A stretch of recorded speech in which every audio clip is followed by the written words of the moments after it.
go. Mute my watch. All right, so Mark set us up really well, going through solution, resolution, and everything else that he talked about, earning the right to ask for the business. What I had wanted to talk with you guys about is setting an agenda. Now, regardless of the product that we offer, whether it's sunrooms, bathrooms, windows, spas, stucco, roofing, it doesn't matter. We face a lot of the same challenges. We all follow a lot of the same principles in our sales process. The sales process is designed to help us achieve one purpose. And Mark talked about that purpose, but I'm going to rephrase it a little bit differently. And our purpose is to help them solve a problem. And so whenever we show up at the house, we want to help them solve a problem. The only way that we can help them solve whatever that problem is, whether it's mold or drafty windows or cracked stucco or just being too hot and they need a patio cover, whatever the problem is, the only way that we can help them solve that problem is if they buy from us. It's the only way. There's no other option. If they don't buy from us, if they don't buy from you, and if they don't buy from you that day, then they're in no better situation than they were whenever you arrived. And so, to use Mark's words, we would be doing them a disservice if we don't help them buy from us today. So our entire sales process is designed with that goal and that purpose in mind, with that being the end, and it's designed to help us achieve and realize that purpose with the homeowner. The first half, and this was kind of worded to me today, and I really appreciate it, Paul from Colorado shared this with me, but he said that the first half of our sales process, whether that's a 10-step program, which most of us are on, the first steps, the first half, are designed to do two things, and that's to gain trust and to lower the customer's fears, lower the homeowner's fears. So gain trust, lower fear. That's what we do whenever we're doing our survey or our discovery or whatever it is that we call it. That's what we're attempting to do in that first half of the appointment, in the first half of the process, is gain their trust and lower their fears. One of the greatest fears that all of us share and all of us have is the fear of the unknown. And the fear of the unknown is something that we can solve with the customer by setting an agenda. So what I mean by that is they don't know how this is going to go. They don't know if you're going to waste their time. They don't know if you have their best interests in mind. They don't know if you're a professional that can help them, that can really actually solve a problem. They don't know if you care for their family. They don't know if you know what you're talking about. All of those things are swirling, all those questions and concerns are swirling around in their head the entire time that they're either waiting for you to get there or until you've gained enough trust. They're worried about all of those things, but yet they go unspoken. They don't look you in the eye and say, "Can I trust you?" I mean, if they have to ask you that, then obviously they don't. They don't look you in the eye and say, "Are you a professional who knows what you're doing?" If they do, if they say that to you, then obviously they think that you don't know what you're doing. And so all of those concerns remain unspoken. And as those unspoken concerns are swirling around in their head, it's creating more and more fear. So in the beginning of our process, we have different things that we do to kind of lower that. We do a survey, I typically call it, some people call it discovery, whatever. That's so that we can start making our pathway to the sale, but at the same time, we're also trying to learn from them. Wow, what are your concerns? What is it with this project that you're hoping to accomplish? We're building a case against, think about it. How long have you been dealing with this issue? Whatever it is. Have you already looked at other bathrooms? Have you already looked at other windows? Where are you at in your buying cycle? Whatever those questions are. But that's what we're doing in that piece. Once we've gathered some of that information, we're going to be progressing into our next step, which for most of us is to go and do some sort of inspection. We're going to go look at the bathroom. We're going to go inspect the windows. We're going to look at the roof, whatever it is, because now we kind of know what we're here to do for them and the way that they have envisioned how this is going to work out. But before we go on to the inspection, we have to set an agenda. Some people said it a little bit earlier. I prefer to set it after we've had a little bit of time to gain some rapport with the customer. So what is an agenda?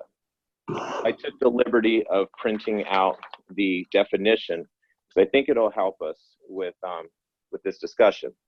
So the definition of an agenda is a plan of things to be done or problems to be addressed. So a plan of things to be done or problems to be addressed. Now, whenever you actually look up the term for setting an agenda, you get this definition.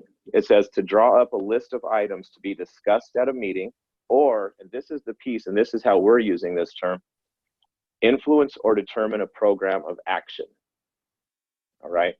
So whenever we talk about setting the agenda, we want to influence and determine a program of action. That action is going to be a solution and resolution to their problem, which leads them back to buying from us. So setting an agenda is a plan of things to be done or problems to be addressed. And when we set an agenda, sorry, that's just an agenda. When we set the agenda, it's to influence or determine a program of action. There's a saying that I don't recall who it is that shared this with me, but they said, tell them what you're going to do it, tell them what you did. All right. I'm sure many of us in sales have heard that. Tell them what you're going to do it, tell them what you did. Now, the reason I bring that up is because that's what we're doing with the agenda. If we set an agenda properly, not only can we influence the outcome of our meeting with them, but we can lower that fear. We can raise their trust. We can answer those questions. We can show them that we are a professional who cares. This isn't my first time around the block. I know exactly what to do whenever I'm in your home and we're looking to solve this problem, because I do this 400 times a year and I've been doing it for all of these years. All right, so now they don't have to question if we're a professional. I'm going to show you how we do that with an agenda. So now they don't have to question that. If we use a very well-crafted agenda, we can answer all of those questions. But then, of course, we have to have our actions that follow be in alignment with that. So we can't just have the words, and I'm going to talk about some specific words. We can't just have the well-crafted words. We have to have actions that align with those words, so that now they can see the congruency between our words and our actions, and now they can really believe everything we're doing, and that's going to raise our trust. So let me get a little bit more specific. So I talked about how they have all of these different fears. And so we want to alleviate those fears by now, after gaining some comfortable rapport with them, we can now tell them exactly what's going to happen. So now automatically they don't have to fear how the rest of this appointment's going to go. By also having a well-crafted agenda, we can demonstrate to them that we're not going to waste their time. We have a very specific plan of action of what's going to happen for the rest of this appointment and how things are going to go. Additionally, we want to be able to gain control. We want to do that comfortably, though. And then setting an agenda will allow us to gain comfortable control where we don't have to compromise rapport. Okay, so those are a few things, but if we get really, really clever with it, and again, I have it well scripted out, and we'll have to make some tweaks. You'll want to make specific tweaks to that are for your product. Meaning, if we're going to talk about pain points in it for windows, we might say one thing. If we're talking about pain points for a bathroom, we're going to say something else, obviously. So the scripts may change a little bit, but the concept remains the same. And so if we get really specific and have a purpose in setting our agenda, we can do things not only like take control without compromising rapport, but we can show them that we're a pro. We can also set up to overcome common objections, which I'll talk a little bit about here. We can even do a form of price impressioning or price conditioning. And the way that I like to do that in the agenda is that we're going to let them know it costs a lot. But whenever we do that, we can also let them know that there's finance options available. Like Mark was talking about earlier, there's ways that we can make the money make sense. We can also attempt to alleviate or eliminate their desire to get competitive quotes.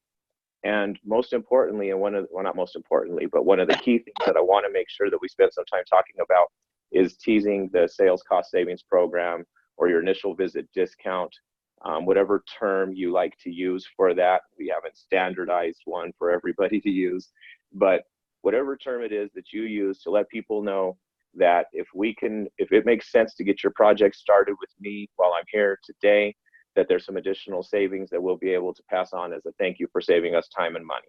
All right, so we want to make sure that we tease that in the agenda too. So it's not just about laying out a plan of things to be done.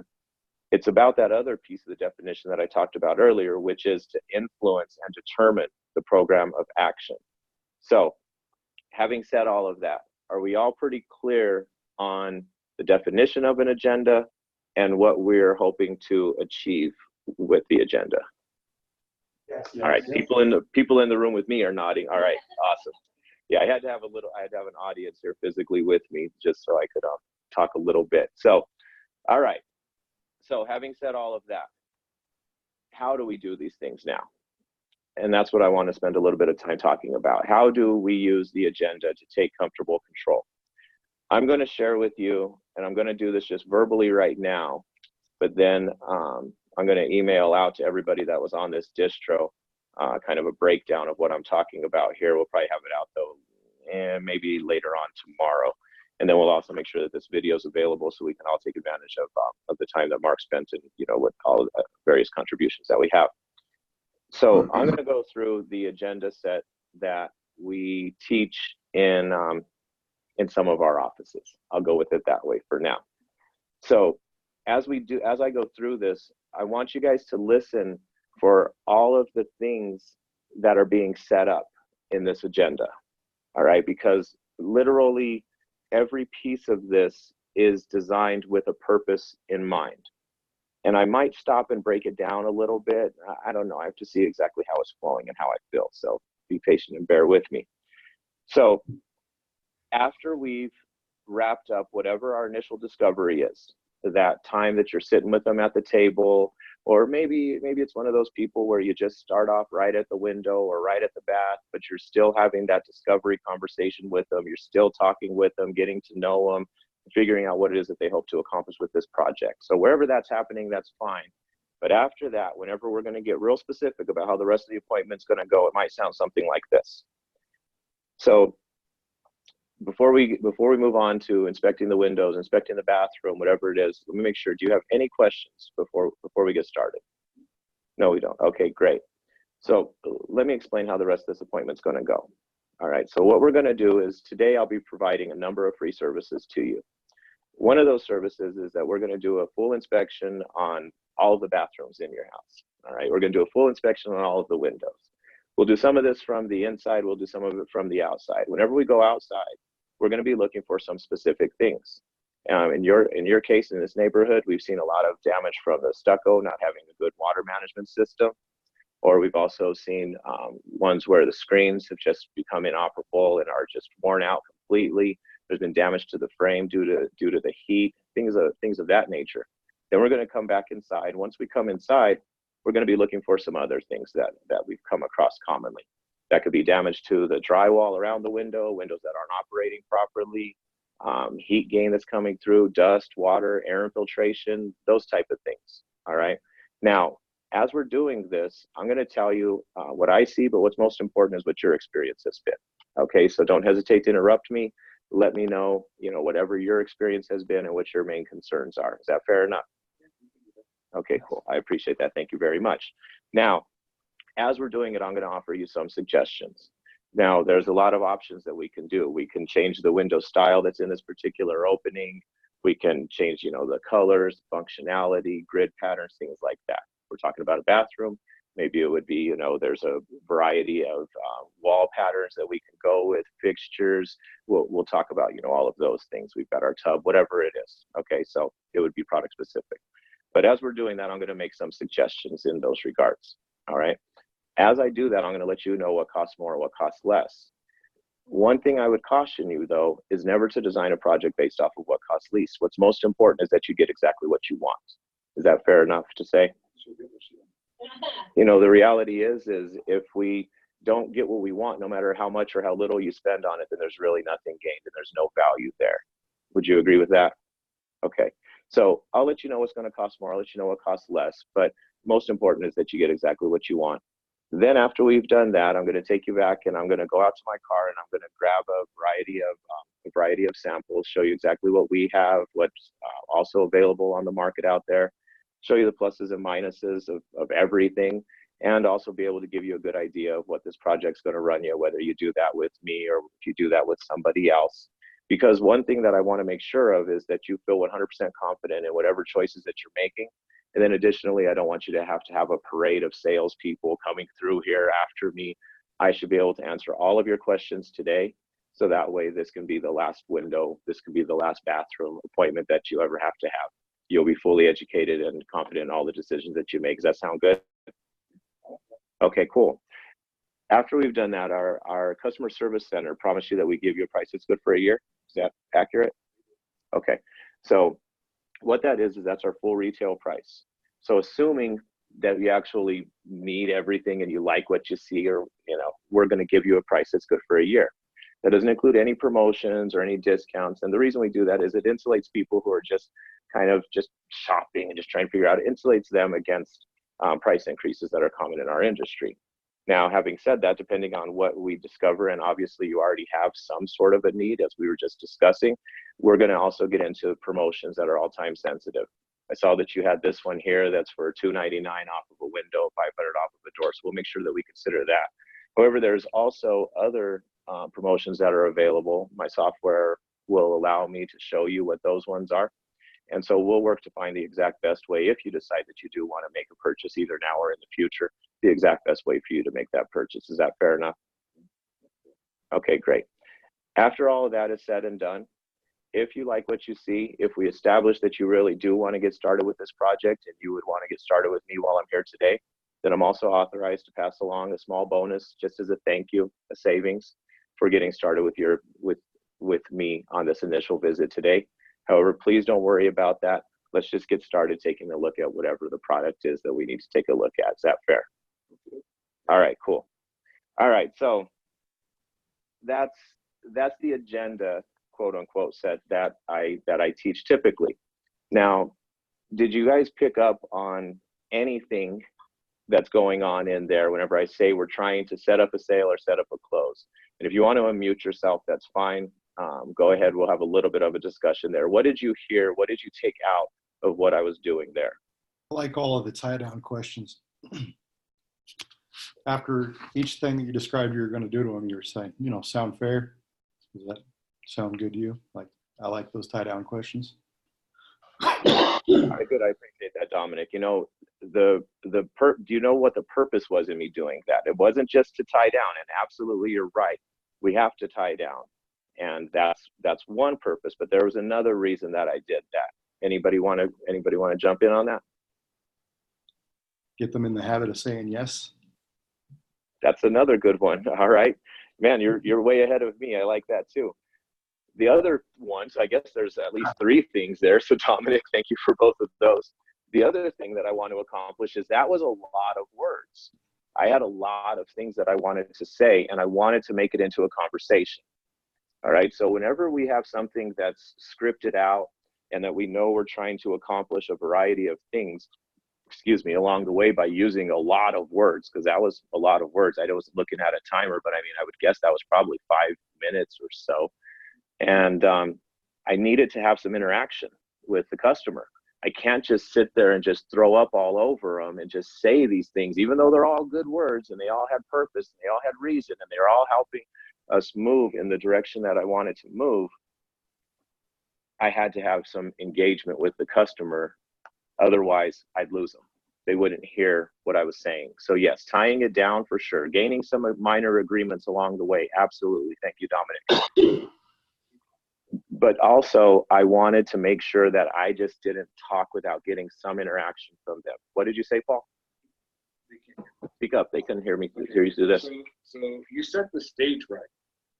You set the expectation that you're going to give them 3 different prices, and having those different prices, telling them up front, gives you credibility on the back end when this other price comes up. Otherwise, you look like a high pressure salesperson. I told you up front, there's 1 year. I told you up front, there's this time period. I told you up front, there's these. And it makes you a much more credible person. Absolutely agreed.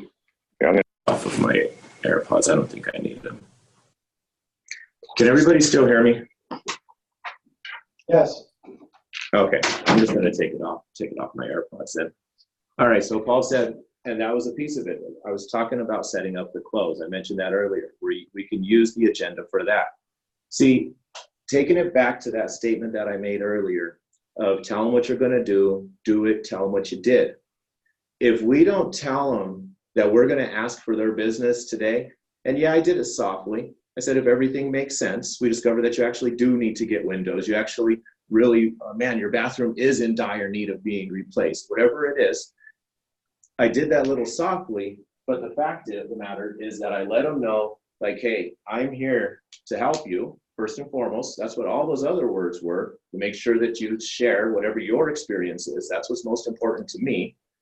But then I've now told them at the end of it that, hey, if everything makes sense and you decide you want to get started with your project with me while I'm here today, then I have a small thing just to thank you for saving us time and money. But don't worry about that.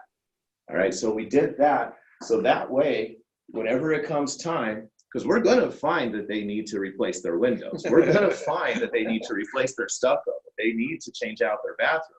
That it's not safe in there. I can't believe you've lived with it this long, right? We're going to find that. So why is it so hard for us as salespeople sometimes to ask for the business at the end? I believe that part of that is because we know that we're just springing it on them as a surprise. That's why I believe it's hard for some salespeople to ask for the business whenever you get to the end of the appointment, because you know that you're springing a surprise on them and nobody likes a surprise. So let's put it into the agenda. Let's do it softly. Let's tease that a little bit earlier. And then we can give them permission. But Mark talked about permission to buy. I also gave him a little bit of permission to say no. I said, as long as it all makes sense. But guess what? We're going to make it make sense, right? We're going to make the money make sense. We're going to make getting the project done make sense. It's all going to make sense, okay? But they now feel, they know that this is coming. One thing that I've seen some people do, and I think, Mark, you might be a person that does this, but I'm not positive. I've seen some people kind of wrap that up after saying, you know, if everything makes sense and you decide that you want to get started with your project while I'm here with you today, don't forget to ask me about our sales cost savings program. All right. It's just a small thank you, but just make sure that I remember. All right. So don't forget to ask me about that.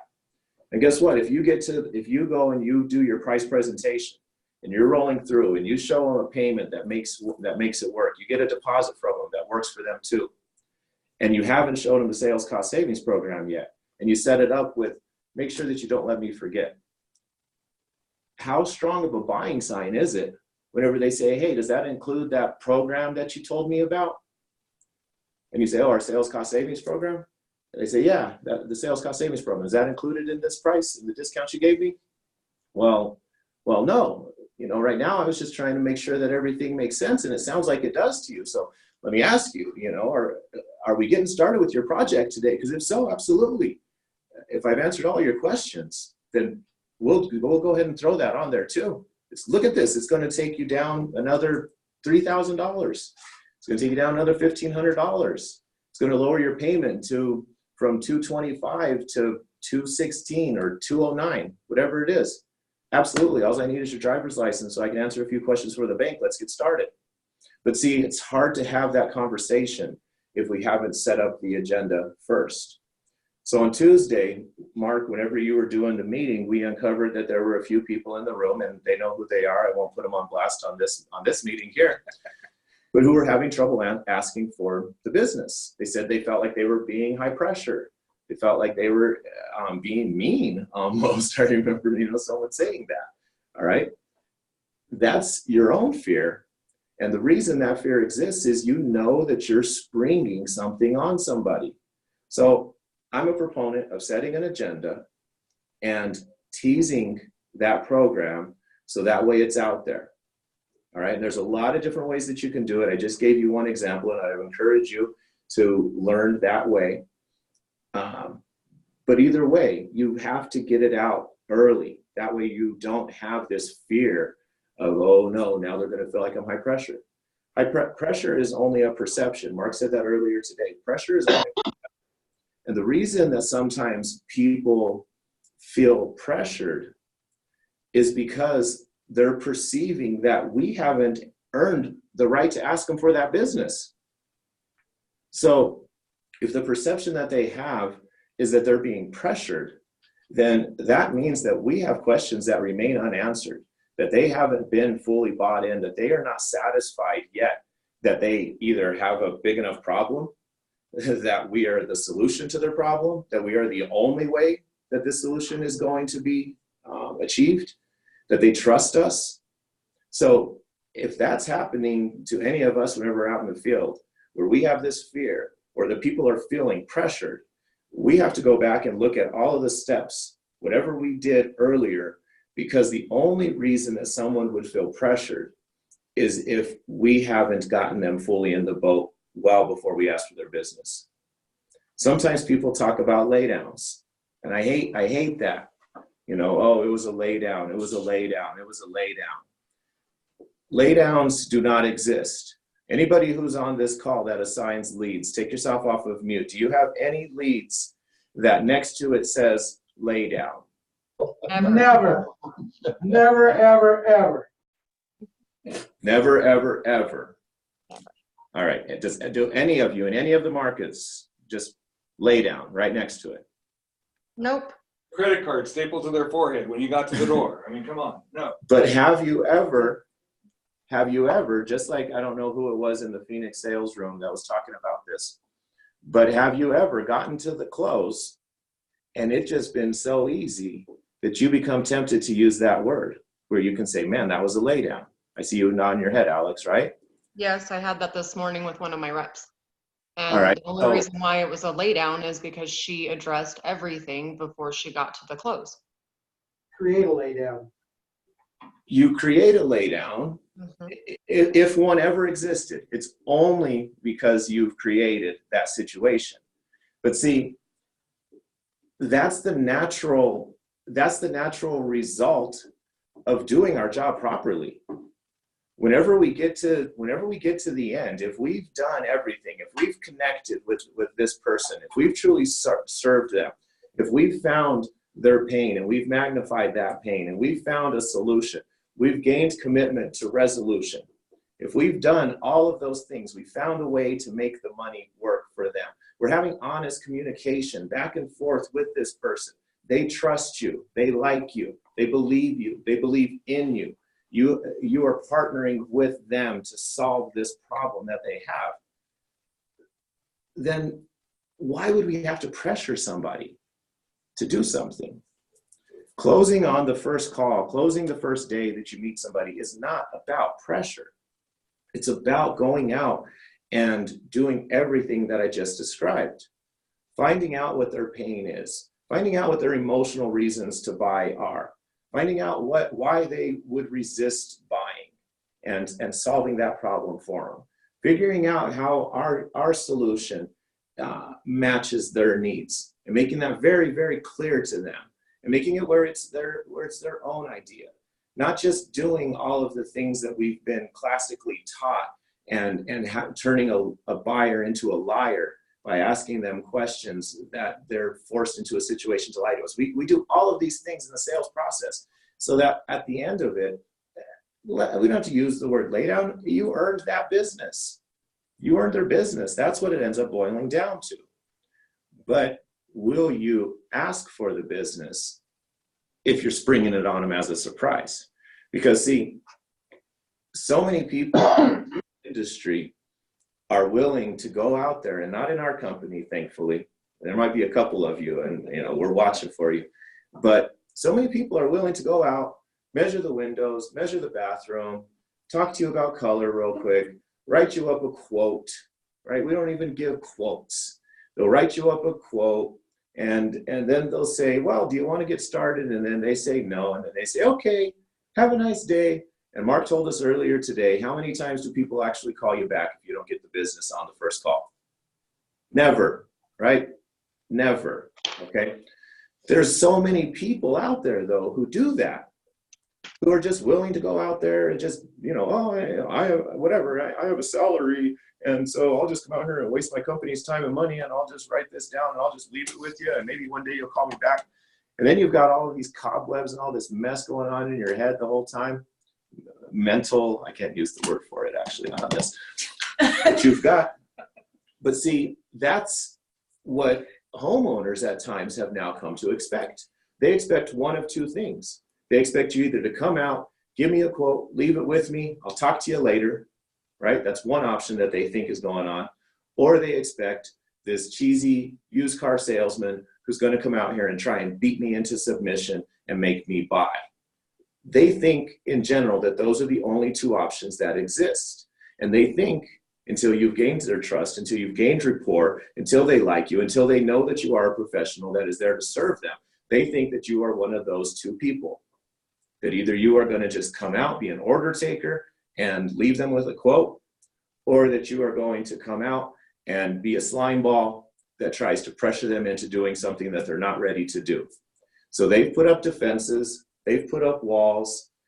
Sometimes they do that by having the wife conveniently go to the store right before you got there, right? A lot of that's because they're afraid they're going to buy. But either way, they put up defenses and they put up walls because either you're just going to drop me off a quote or you're going to be a jerk that's going to try and beat me into submission. So let's be different than that. Let's be different than that. That's why our sales process includes taking some time to ask them some questions about what they want to achieve with this project, how long they've been here in this house, where they're from, how long they've been dealing with this problem, what they hope to achieve by making a change. Why have they waited to make a change? Why is now the right time to make a change, right? We sit down and we go through all of that because we're a consultant. We're actually there to help. We're not there just to drop off a price and see you some other time. And we're not there to be a slime ball that tries to beat them into doing something they don't want to do by using worn out, tired sales tactics. That's not what we do. We go there and we serve people. And in order to serve them, they have to buy at the end of it. Otherwise, you are a professional visitor, and actually not even a professional because professionals get paid.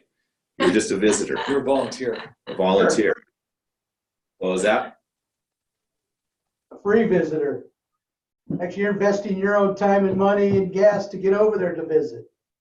Yeah, so actually we paid to visit them. Technically, all of us salespeople They were commissioned, right? visitors. I love that point. I think that's awesome. What's that? That you paid to be there as a Yeah. rep. I think that's a really good statement for the reps to hear. With as much time and energy and effort that they put into that, I think sometimes we forget on the road that you paid to visit them. Yeah. Oftentimes, Alex, that's good. Thank you for keying in on that. You know, the reality is we talk about how much the leads cost the company, and they cost a lot. And if we were to charge a rep for every lead we issued them, $630 some odd for our cost to generate a lead, I guarantee you that no one would drop off a price, right? Right. So we're not going to be doing that, but I think you're right. We can remind them that they pay to go out there and to visit with these people. So make sure that you are getting paid. Bring enough back for me, bring enough back for you, and go out and serve some people. So good job. I appreciate you pointing that out. So let me take it back to where I was at. I kind of went off on a tangent there, as I'm known to do at times. Setting an agenda can help us do all of those things. All right, so we go in, we spend time with them, we uncover all of those needs that I just talked about, and we get to know them a little bit. We gain rapport, we gain their trust to a minor degree, but now we have to set an agenda.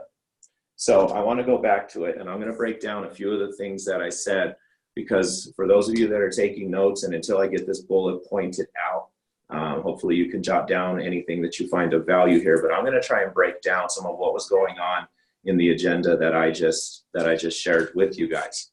So I started off by saying that there's a number of free services that I'm going to provide for you today. All right.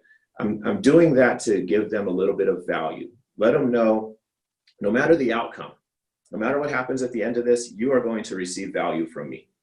All right. So that's literally why that statement exists. Then I said, what is that value? Well, we're going to do an inspection. All right, we're going to do an inspection of the tub. We're going to do an inspection of the shower. We're going to do an inspection of the walls. We're going to check the surrounding surface. We're going to check out the tile. Maybe I'm going to try and see if the floor is rotting underneath, if I can figure that out. We're going to inspect the windows. I'm going to look at everything. Part of why I say that is because it's not just that we're giving them that value, but also I want them to know, if you're in the window business, especially this applies, but it could definitely transition to the other businesses as well. But I want them to know that I'm not just here to look at that one window. See, because that 3 windows that they told the call center about, after we get up from the table, they might be tempted to say, oh yeah, it's just this one right here. right? It's just, oh yeah, it's just this one right here. That's all we're looking at. Okay. Now, if they do, there's some ways that we could try to get around that. Oh, okay, cool. Have you already replaced all the rest of them? No, we haven't yet. Oh, all right. Well, this is a great place for us to get started. What's going on with this window? Tell me a little bit about it. So now I've kind of reminded them that if you haven't replaced the rest of them, but I'm not going to force them right then to let me go look at the rest of them, but I put a little seed in them and let them know, hey, if you haven't done the rest of them and we find out there's a bunch of stuff going on with this, now it's real easy to segue to saying something along the lines of, oh guys, how long has it been like this? And they tell you how long it's been like that. Let me ask you, since you said you haven't replaced any of the other ones, would it be safe to assume that they're all in a similar condition since they're, same material, been installed around the same time, have had a similar experience with the elements? Safe to say they're all probably in a similar condition? Yeah, that's safe to say. Okay, tell you what we're gonna do. Now I can go right now back into my agenda, right? We're gonna inspect all of these because we promised we'd give you a price that's good for a year. So even if you decide you only want to replace one, at least you'll know what you're looking at to get the rest of them taken care of whenever you decide to do that. Is that fair? Great. Would that be of value to you to at least have that written down? Yeah, that'd be of value. We could plan for it. Okay, great. We could plan for it, right? Whatever. Okay, so that's what that next statement is about. It's not just about giving them value that I'm going to do this inspection, but it's also about trying to make sure that we can get on to a bigger project. I mean, if a house has 2 bathrooms and they only called you out there to look at one, wouldn't you love to sell them 2? Right? Yeah. And if they've got 3, wouldn't you like to sell them 3?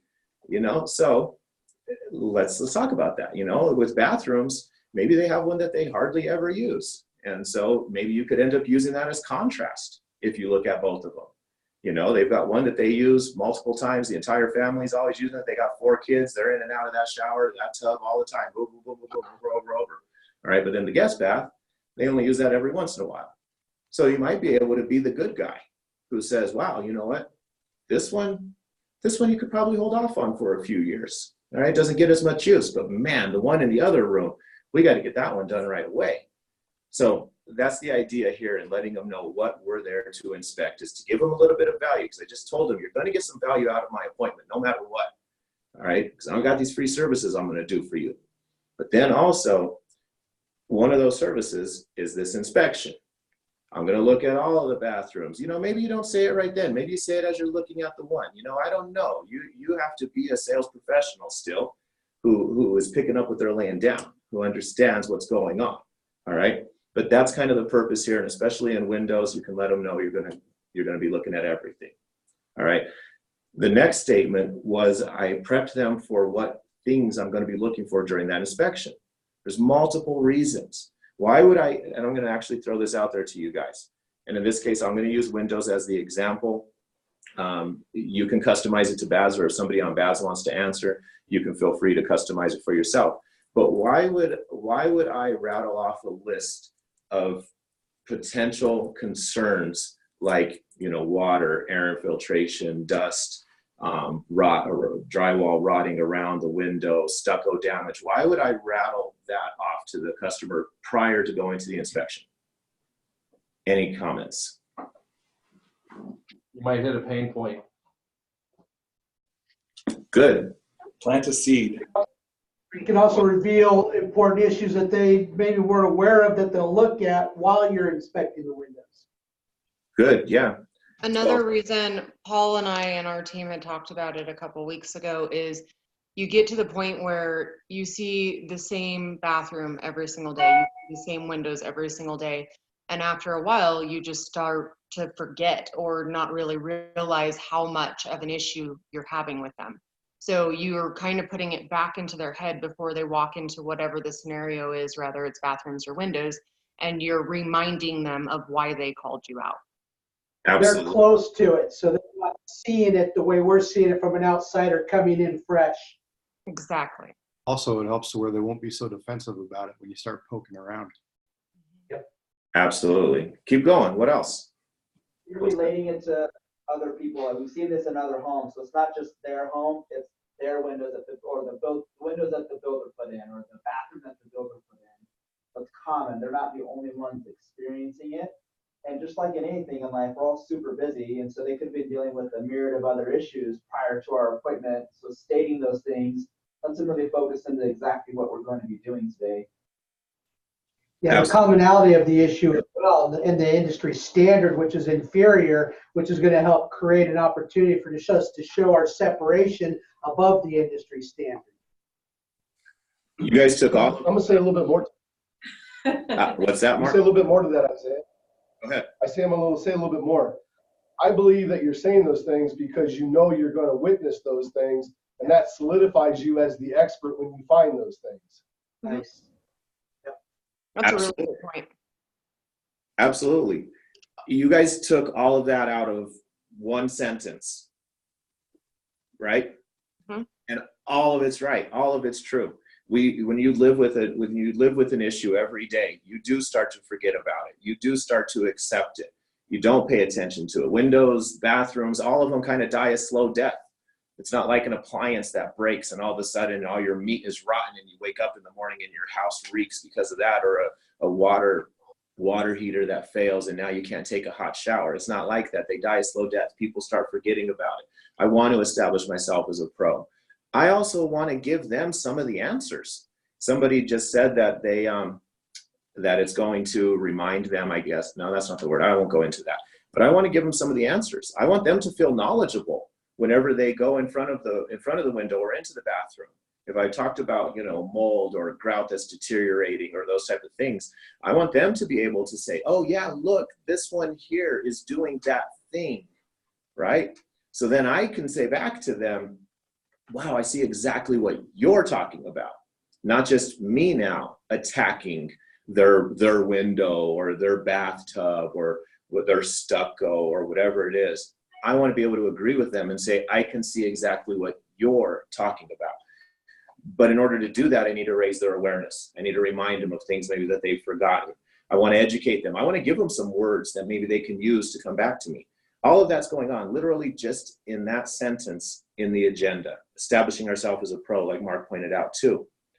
So this is where it has to get a little bit more customized. But if we were doing this from a Windows standpoint, one of the next things that I said is we're going to do some of this from outside and parts of our inspection from the inside of the home. Okay, I want to get them outside. Why do we want to get them outside when we're doing a window inspection? And again, speak up. Mark, I know you know the answer, but let's let somebody else and then you can wrap it all up for us. Why do we want to get them outside? Involvement's a great. Get them involved, good. Motion creates emotion. Motion creates emotion, absolutely. What else? Most people don't look at their windows from the outside. They just pass by them. They use them and open them and close them from the inside. Rarely do they ever look at what's going on the exterior. And that's where the weather's coming in. That's where the failure really exists. Absolutely. It gives us great ways to find various points of failure and pain. What else? Go ahead, Mark. No, go ahead, Michael. If we're gonna be able to solve a problem, we gotta be able to find a problem and be able to commit that there is a problem. So that's what the exterior inspection is so important. And then over the years, what I found is nobody does an exterior inspection. Yeah. It's hard enough to get our own reps to do the exterior inspection consistently. They just don't do it. So other companies don't do it either. So it's the most vital, important part. One, it builds credibility. Two, you're able to build more of that professional rapport. And three, then we're finding the problem where we can create the resolution to. And the more effort we put into helping solve their issues and caring about being there to help them, the more they're going to want to do this project with us. Absolutely. Also, somebody, I think it was Michael, just pointed out that it creates difference between us and other people. I want to be able to talk about the about the installation. Right? Mark was talking about that. That's why I was kind of teeing him up earlier. He was talking about how we better talk about the installation and how that's a piece of our value add. If I take them outside, I can have a portion of that conversation. I can let them know, do you think if we're replacing the windows that they know exactly what this looks like to be done? No.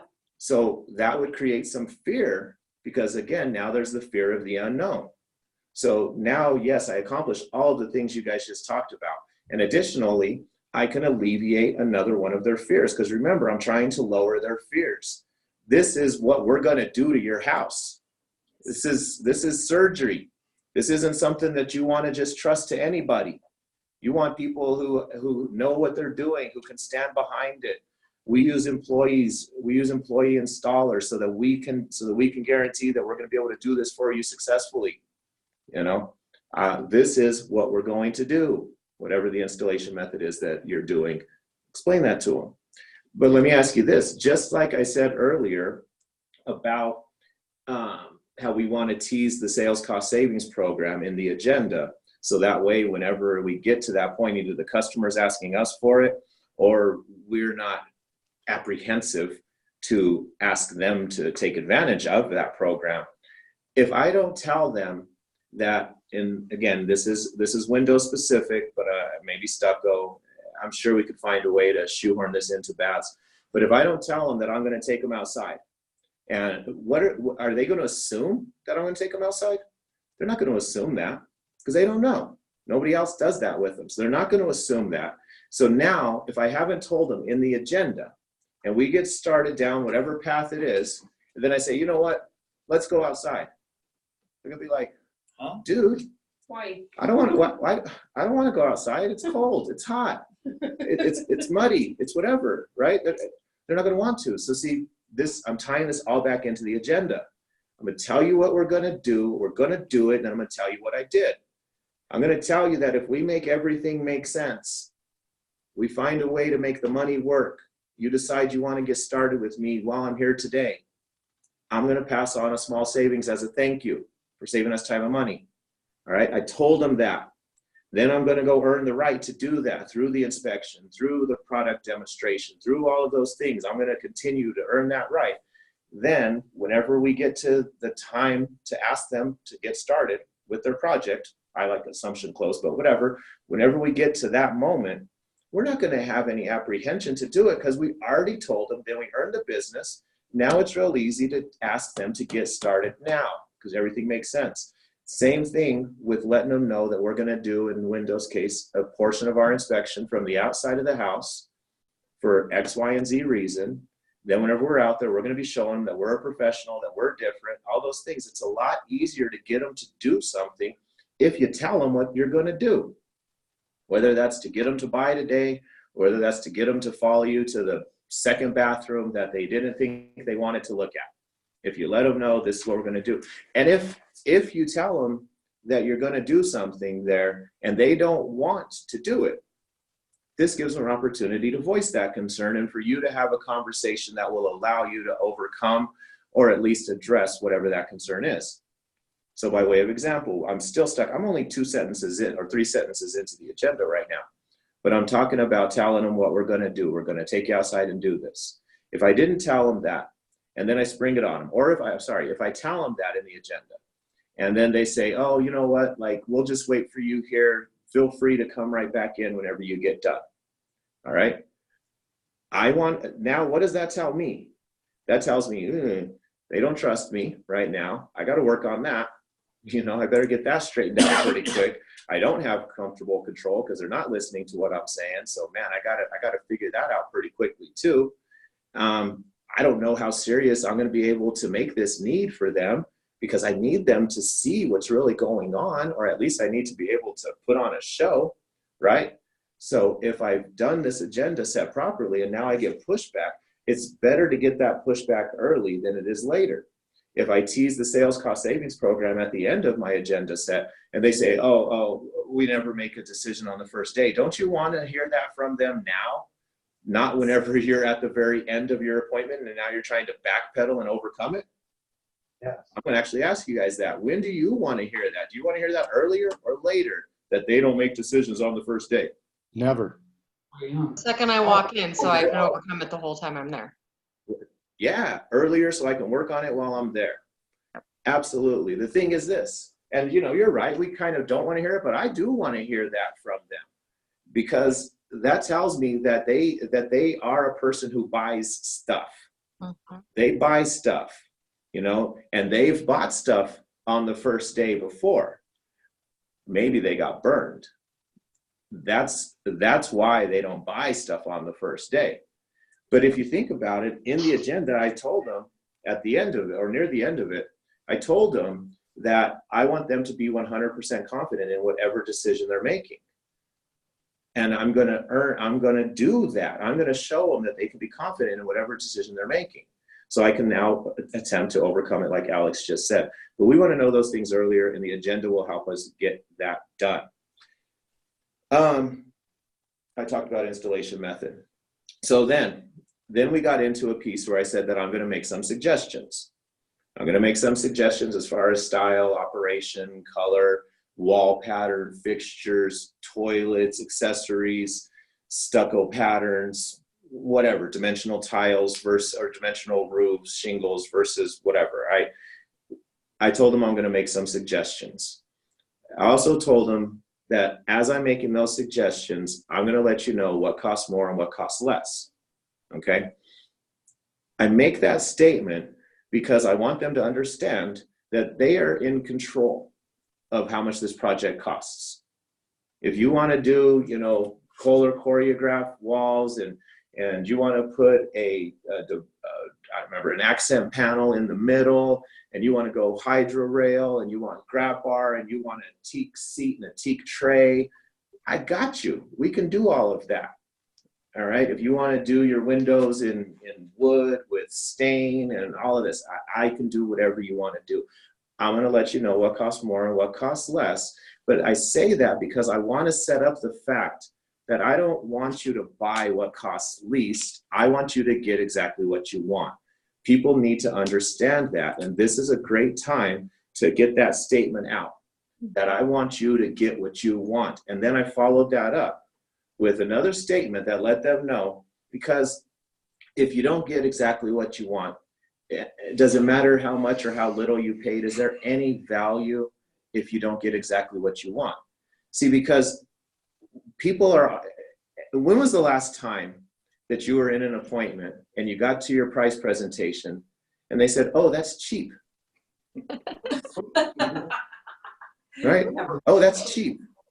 Now they might say, oh, that's less than I thought it was going to be because maybe we did a bunch of price impressioning or, whatever. I don't know. But nobody thinks what we do is cheap. Most people think, wow, that's a lot of money. That's what they think. That's how they feel. And what do we say? We say, yeah, it is. It is a lot of money.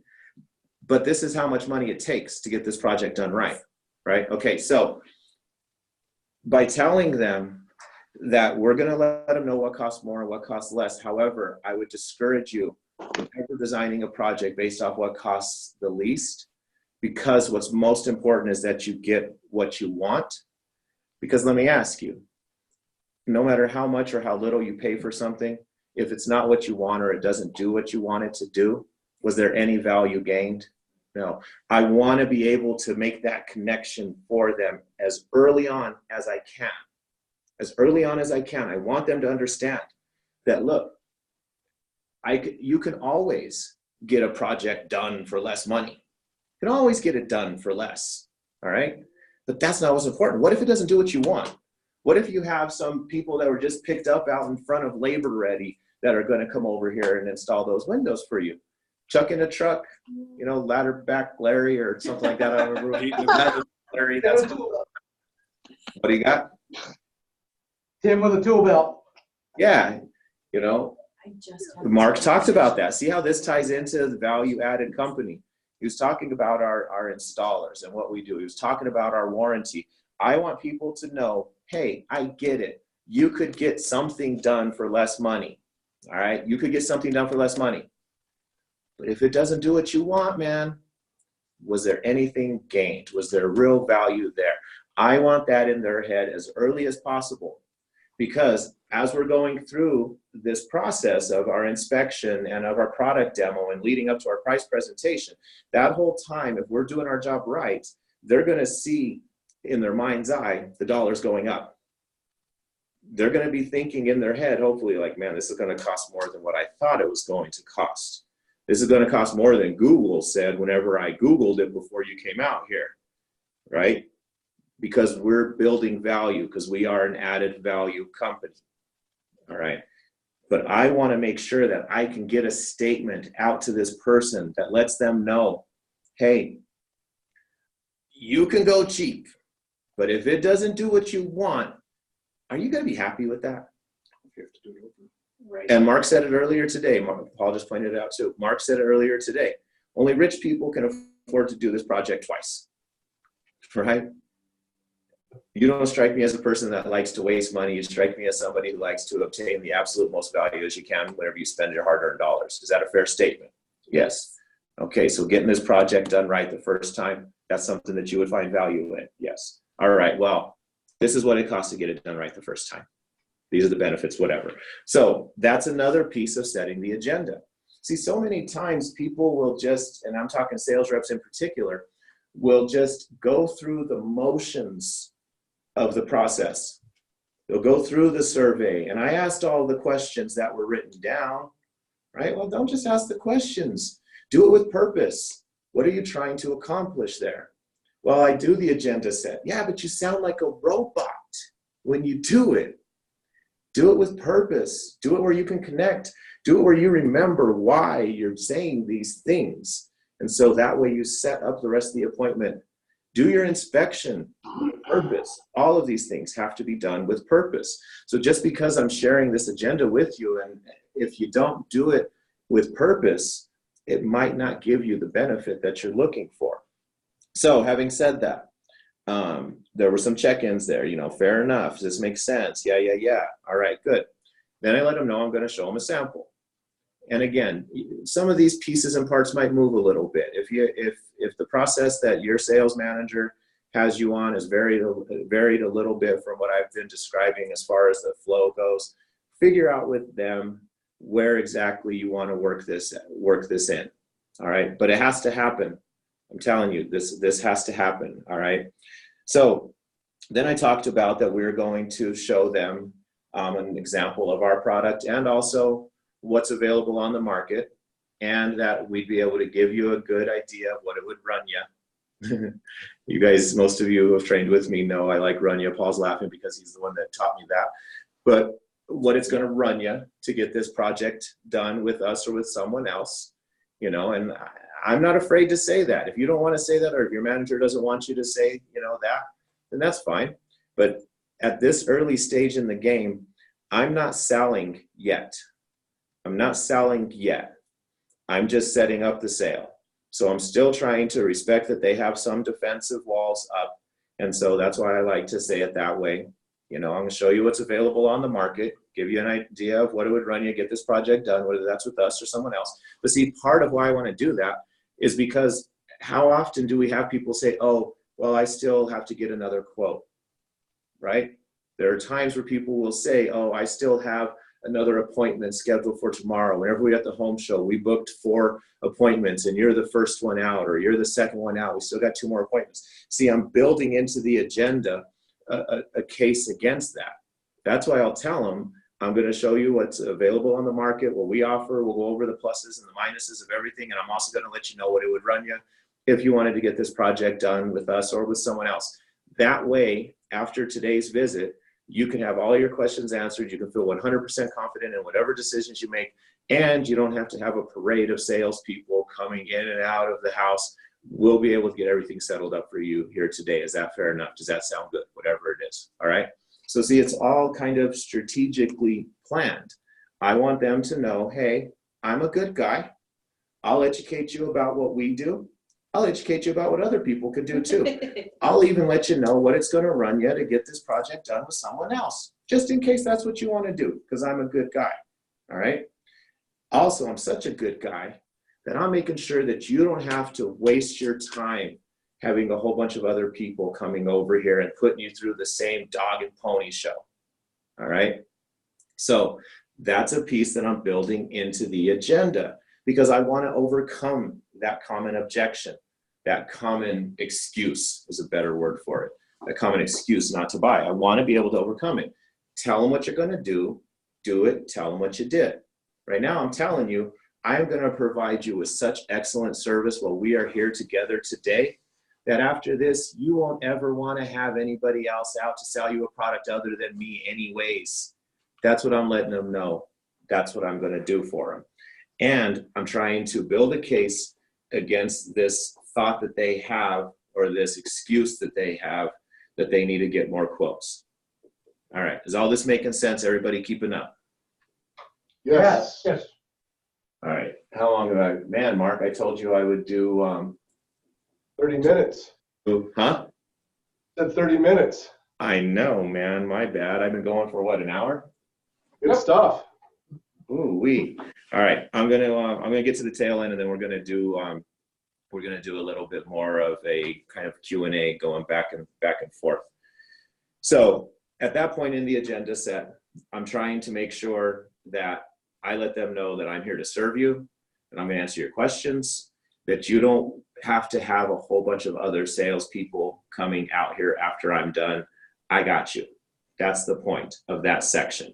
I want to build a case against that common excuse, and I want to also reassure them that I'm there to serve.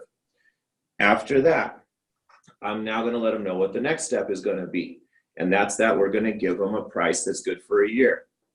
And I say that partly because whenever the call center sets that up, or your face-to-face marketers have set that up, that we're going to give you a price that's good for a year, that's just to open up the door. I think we all know that, right? That's just to get the door open and get us to the doorstep, and then hopefully get us into the house. That's all it is to bring down people's defense.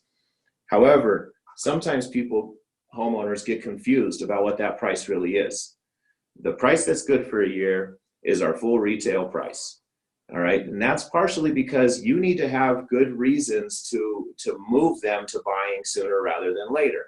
We open up the door with a price that's good for a year, but we know that we want to obtain that business today. And so I want to confirm with them that, hey, I know this is what we promised you, and I'm not changing the script. I'm still going to give that to you, okay? Because see, if at the end, all of a sudden, if we haven't clarified what this price is, and then that there's other time-sensitive promotions that we're going to go over with them, they can become confused and think that the 20% off, or the 25% off, or maybe your absolute bottom line price whenever you presented the sales cost savings program, they could think that that's good for a year. And then whenever you sit there and then they say to you, are you telling me that if I call you back tomorrow that you're not going to give me that same price? Now all of a sudden we've got conflict. Let's try to avoid that conflict by making a very clear delineation and explanation as to what these prices are.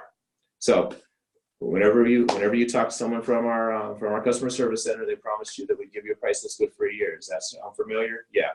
Okay, great. Let me explain what that is real quick. What that is our full retail price. So there's no promotions, no discounts, no anything like that included in it.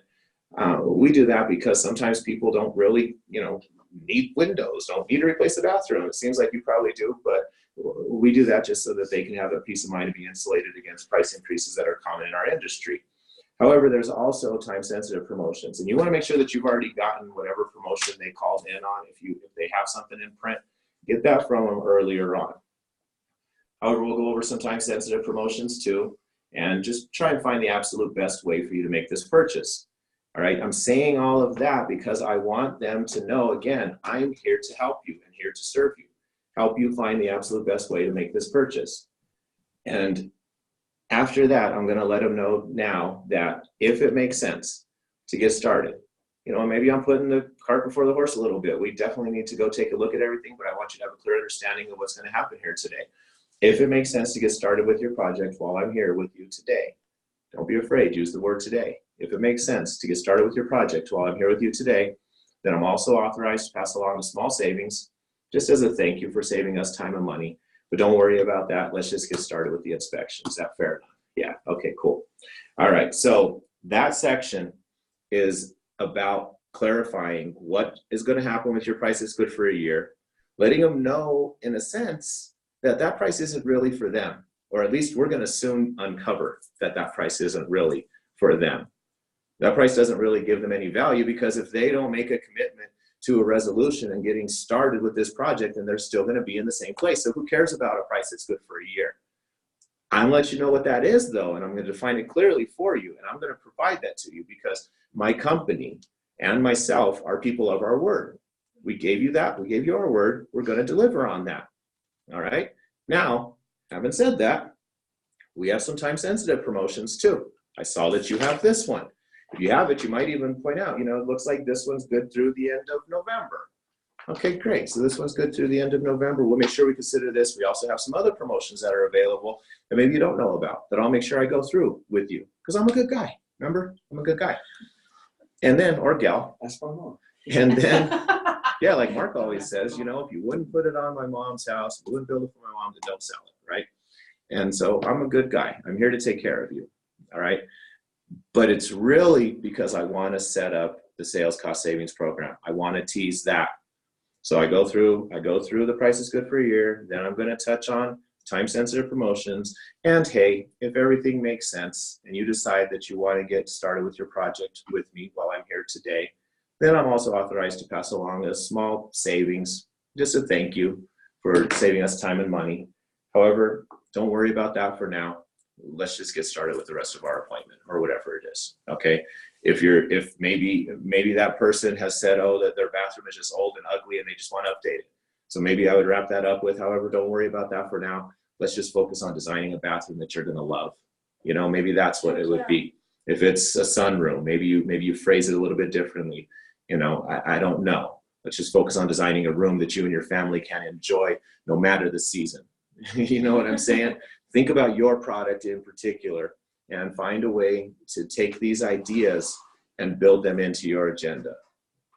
All right, everybody, good to go on that. So, having said that, those of you who have been on an online meeting with me before, I like to gain a little bit of commitment, I guess I could say, at the end of our meetings, or this is the end of my section at least. I don't know if Mark's got more coming, but He did. I want to know. I want to know what you took out of this, what type of action plans you have for putting it into action, or what you want to do. If you learned something, if you think I'm full of it, let's just have a little bit of conversation.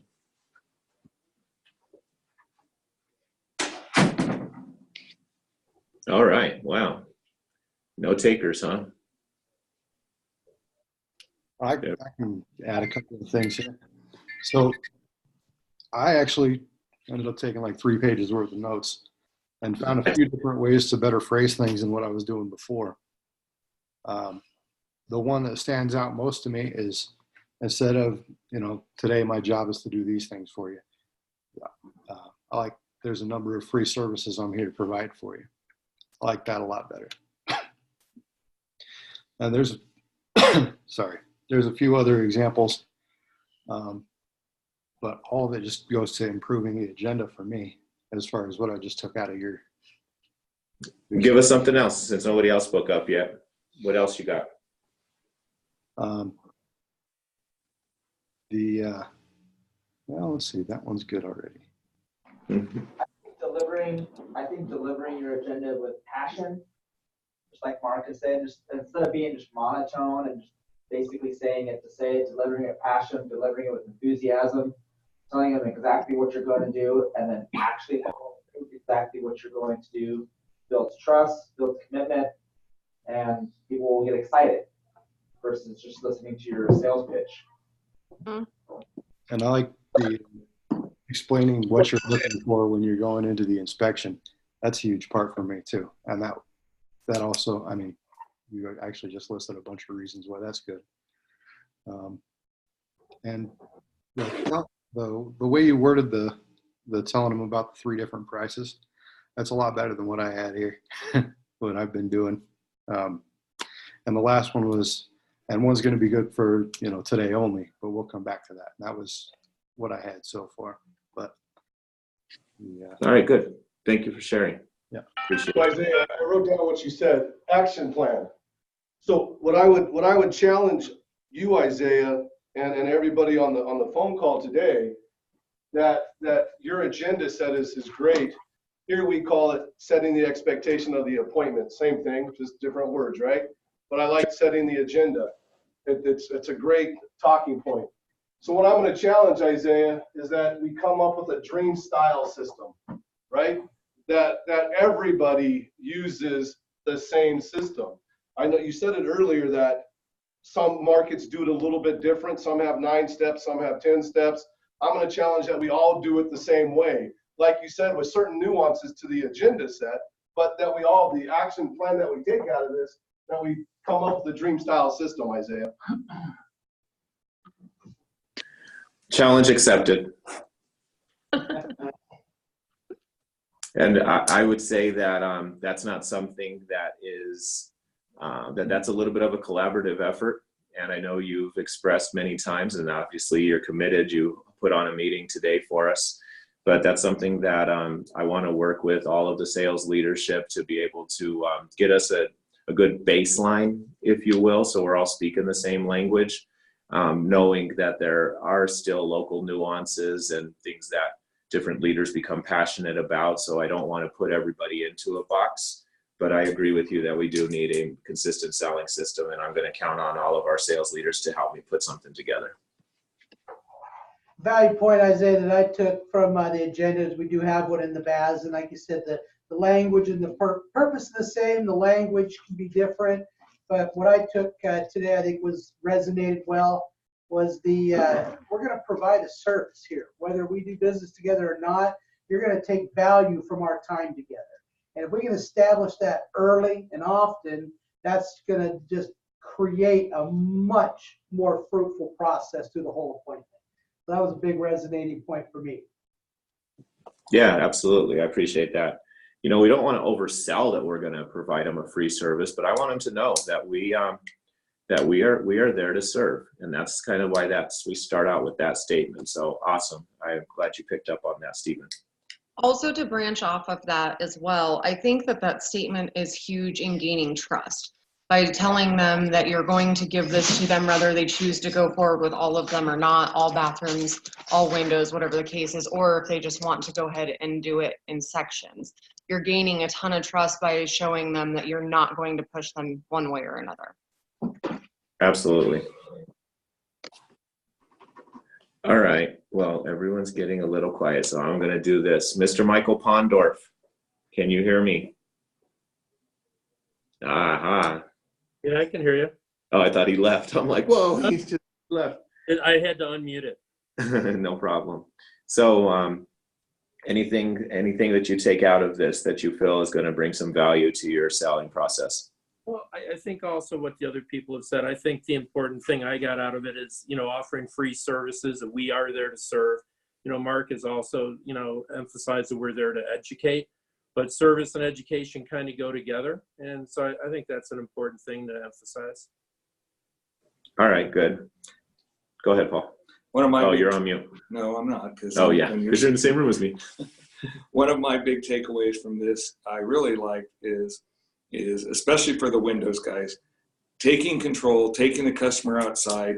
You're not only creating a differentiator between you and the competition, you're adding to your value proposition, you're adding to your control level with the customer, you're increasing in a productive manner the length of your appointment, and all of those things. As you build that up, at some point 2.5, 3 hours into the process, that customer is starting to think, I don't have 12 or 15 hours to dedicate to 3 or 4 more salespeople, because they're all going to want to take me outside. They're all going to want to do this whole process all over again. And if they've met with one and we're number 2 and they think they have 2 more to go, all of a sudden they think the first guy didn't do anything. These people are amazing. So in either case, we win. And that's really what we're after. And I like what you were developing there. All right, cool. I appreciate that. Thank you for sharing. Let's see, Alex, Paul, Michael, thank you for your comments. I wonder if Kelly's still here. Kelly, are you around? I think she's just on the phone, so she's probably doing other things too. Peter, talk to us. Some people are only here in essence. All right. Well, I'm going to. Sorry, mute now. I'm trying to drive and unmute at the same time. Oh, I apologize. No, it's all good. I really liked a lot of the phrasing, kind of changing things around with the agenda. There's some things that you kind of hit on, like I know it was already mentioned, but phrasing the daily, like the today price differently.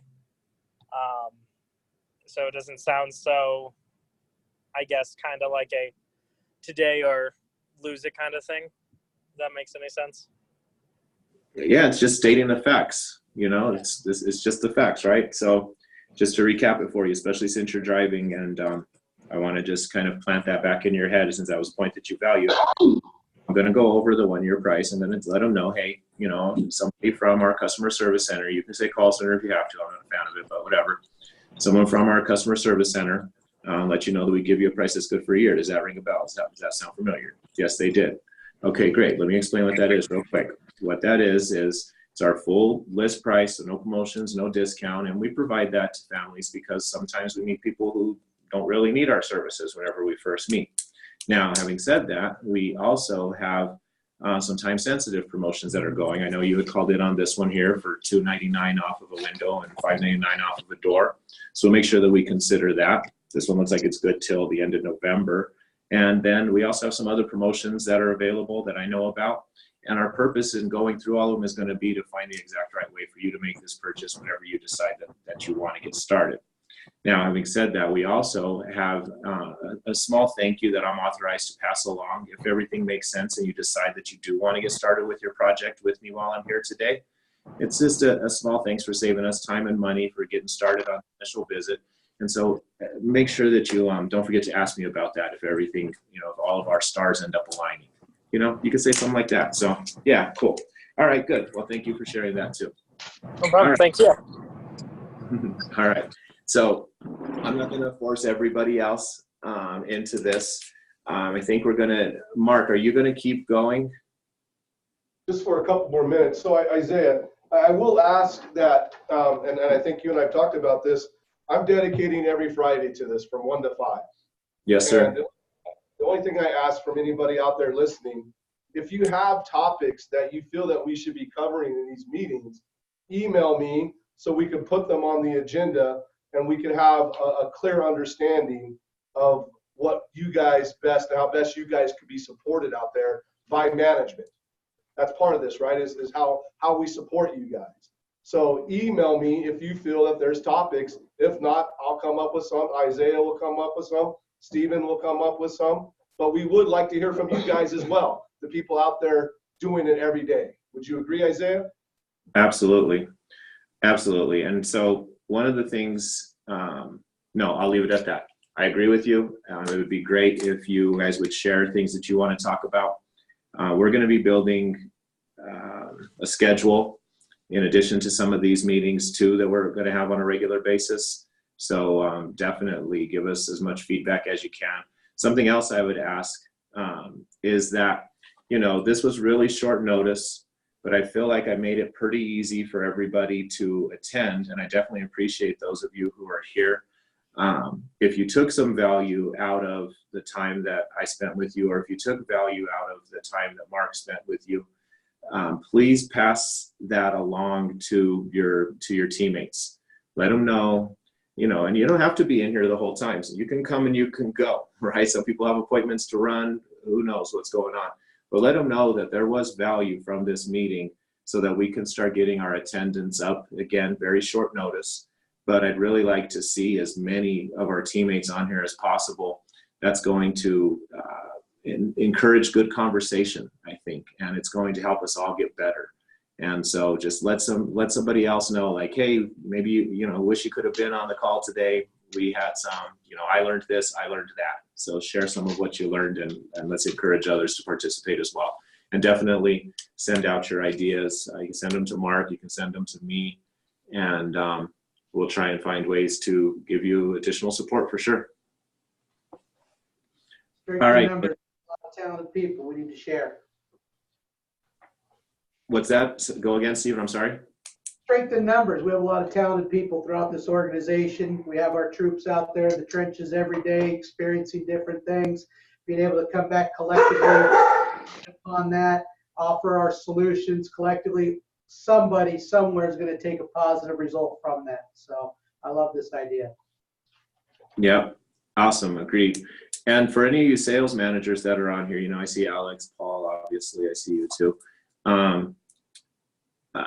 I'm going to be asking for your guys' help in doing things like this. Doesn't necessarily have to be 4 hours.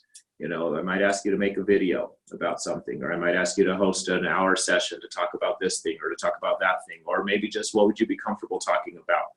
So specifically for you sales managers, if you have some things that you like to talk about, like I know if I asked Mark, hey Mark, you know, if I asked you to put on a meeting, what would you want to talk about? I know one of his top 5 things is going to be solution resolution. He would also probably talk about purpose. Those are 2 things that Mark is extremely passionate about, and I think that contributes to his success as a sales leader. And I know that's what he wants to talk about, but for some of you, I don't know what you're passionate about. You know, what part of the process do you really like go hard at and you just love teaching or you love training? You know, I'd like to know what some of those things are so that maybe we can find a way to utilize that passion that